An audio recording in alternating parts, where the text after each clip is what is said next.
பாபா ஓர் கருணாலயம், பாதம்தான் கமலாலயம்.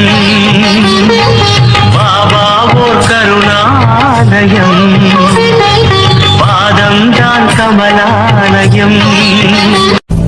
சாயப்பா உறவுகள் அனைவருக்கும் வணக்கம்.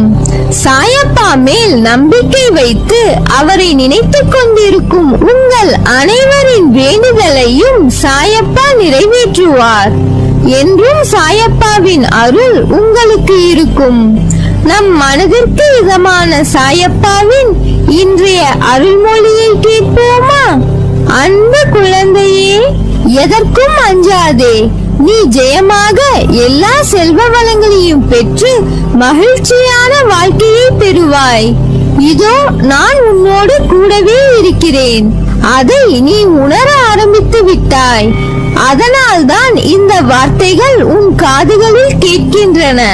என் வார்த்தைகள் உன் செவிக்கும் மனதிற்கும் மூளைக்கும் எட்டுகிறது. நன்றாக தெரிந்து கொள். நேற்று, இன்று, நாளை என முக்காலங்களில் வாழ்க்கையின் சாராம்சம் அடங்கியுள்ளது. உன் வாழ்வில் நடந்தவை நேர்மறையாகவோ எதிர்மறையாகவோ உன் மனதில் பதிந்திருக்கும். நேர்மறை எண்ணங்கள் உன்னில் ஆழமாக பதிந்தது என்றால் உன் மனம் திடமாக உள்ளது. அதன் வழி சரி என்று அர்த்தம். அதே எதிர்மறை நிகழ்வுகள் பதிந்தால் மனம் திடமாக இல்லை என்று அர்த்தம். எதிர்மறை எண்ணங்கள் உன்னை என்றுமே நிம்மதியாக வாழ விடாது. எப்போதுமே கடந்த காலம் என்பது முடிந்து போன ஒன்று. கடந்த காலத்தில் நடந்த எதையும் உன்னால் மாற்ற முடியாது செல்லமே. இன்று என்பது மட்டுமே நிதர்சனமான உண்மை. அதை நீ உணர்ந்து வாழ முற்பட்டால் உன் வாழ்க்கையில் நிம்மதி என்ற தென்றல் வீசும். இன்று என்பது நீ வாழும் இந்த நிமிடம்.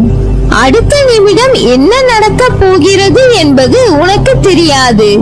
அப்படி இருக்கையில் என்றோ நடக்க போக இருப்பதை நினைத்து கனவு காண்கிறாயே.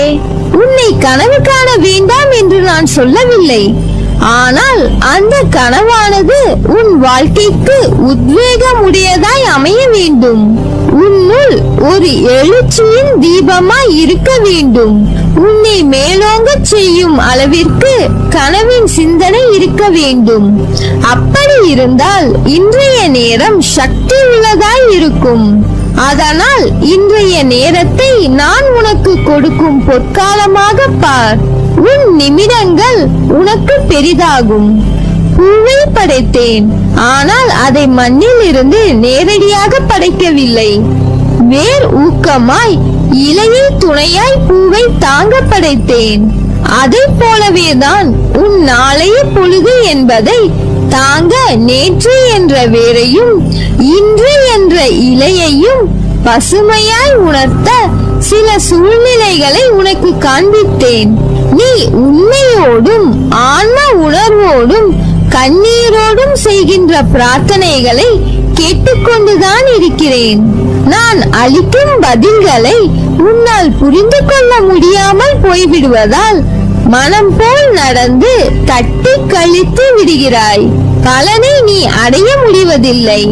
உன் விருப்பப்படி நடக்கவும் வாழவும் உனக்கு சுதந்திரம் கொடுத்திருக்கிறேன். இந்த சுதந்திர உணர்வுதான் இந்த அளவுக்கு கீழே இறங்க வைத்து விட்டது.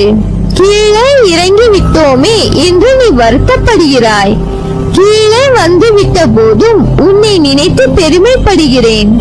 உனது இரக்க குணம், பிறருக்கு உதவும் மனோபாவம், இந்த நிலையிலும் பிறர் கஷ்டப்படுவதை காண சகியாத மனம் இருக்கும் இடத்திற்கு விசுவாசத்துடன் நடக்க வேண்டும் என்று நினைத்து நடந்ததால் தான் இந்த நிலைக்கு இறங்க நேர்ந்தது என்று நினைக்கிறாய். கெட்டவர்களும் கேடுமதி உள்ளவர்களும் நன்றாக இருக்கும் போது நல்லவர்களான நாங்கள் மட்டும் ஏன் கஷ்டப்பட வேண்டும்?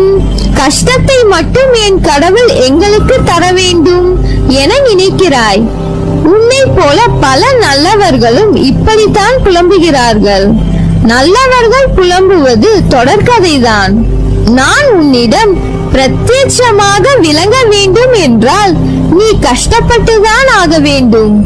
ஏனெனில் நான் நல்லவர்கள் மனதில் மட்டுமே வாழ முடியும். இப்படி உன்னை கஷ்டப்படுத்துவதால் என்ன பலன் என்று நீ நினைக்கலாம். நான் உன்னை பக்குவப்படுத்த உனக்கு அந்த கஷ்டங்களை வரப்பிரசாதமாக கொடுத்திருக்கிறேன். உன்னுடைய தகுதிக்கும் தாங்கும் சக்திக்கும் ஏற்பத்தான் கஷ்டங்களை தருகிறேன்.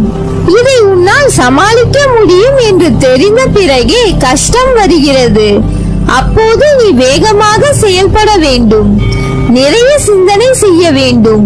இதன் மூலம் இப்போதுள்ள நிலையை விட பல மடங்கு உயர்வடைய வேண்டும் என்பதற்காகவே இதை உனக்கு கொடுத்தேன். உனக்கு இருள் நீங்க பிரம்ம முகூர்த்தம் ஆரம்பித்து விட்டது. அப்படியே உனது கஷ்டங்களும் பிரச்சனைகளும் முடிந்து போகும். எல்லா துன்பங்களும் விலகி புத்துணர்வோடு நீ இருக்க போகிறாய். சோர்ந்து போகாதே, தைரியமாக இரு. துயரம் என்பது நீ ஓடும் வரை உன்னை துரத்தும். ஒரு முறை நீ ஓடுவதை நிறுத்திவிட்டு நின்று அதை பார். அது உன்னை என்ன செய்கிறது என்று. அது உன்னை சீண்டி உன்னை கலங்க வைக்க பக்கத்தில் நெருங்கும். நீ ஒரு அடி பின்னால் எடுத்து வை. என்ன அப்பா, பின்னே செல்ல சொல்கிறீர்கள் என்கிறாயா? நான் சொல்வதை கூர்மையாய் கேள். பின்னே அடி எடுத்து வைக்கும் உன் மனதில் தன்னம்பிக்கையோடும் போராடும் தைரியமும் வேண்டும் என்ற முனைப்போடு முன்னே செல். உன் இடத்தை பலமாக்க ஒரு அடி பின்னே வைத்து உன் புத்தியும் மனதையும் நேர்முகப்படுத்தி ஒளியை அதன் முன்னே விழித்து காட்டு. பின் உன்னை துரத்த நினைக்கும் எதுவாய் இருந்தாலும் நிச்சயம் தூள் தூளாய் நொறுங்கி போகும். அழுகை என்ற ஒன்றுக்கு பின்னால் தான் மன நிம்மதியின் உருவம் நம் மனதிற்கு உணர்ந்து தெரிய முடியும். ஆனால் சந்தோஷத்திற்கு பின்னால் திருப்தி என்ற உணர்வு தோன்றுவது மிக கடினம். அதனால்தான் தோல்வியும் துன்பமும் வெற்றி என்ற சந்தோஷத்தை விட மிக பெரியது என்று கூறுகிறேன். அந்த பக்குவம் வந்துவிட்டால் வாழ்வில் நீ ஜெயித்துக் கொண்டே இருப்பாய். காலங்களும் நேரங்களும் தான் பதில் சொல்லும் என்று உனக்கு நான் கூறுவதற்கு காரணம் உனது பொறுமையும் நம்பிக்கையும் சகிப்புத்தன்மையும் நிலைத்த நிம்மதியான வாழ்வை உருவாக்குவதற்காகத்தான். என்றும் என் அரவணைப்பில் வளர்ந்து வாழ்வாய். அதனால் நீ எதற்கும் பயப்படாதே, கலங்காதே. நீ ஜெயமாக நல்ல ஆரோக்கியத்துடன் எல்லா செல்வ வளங்களையும் பெற்று மகிழ்ச்சியான வாழ்க்கையை பெறுவாய். நீ நன்றாக இருப்பாய். நல்ல எதிர்காலம் பெற்று வசந்தமாய் வாழ்வாய். உன் அம்மாவாக அப்பாவாக என்றும் என் இதயத்தில் சுமந்து அரவணைத்து காப்பேன். நல்லதே நடக்கும். நீ என் பரிபூர்ண அருளும் ஆசீர்வாதமும் அன்பும் பெற்ற என் செல்ல பிள்ளை.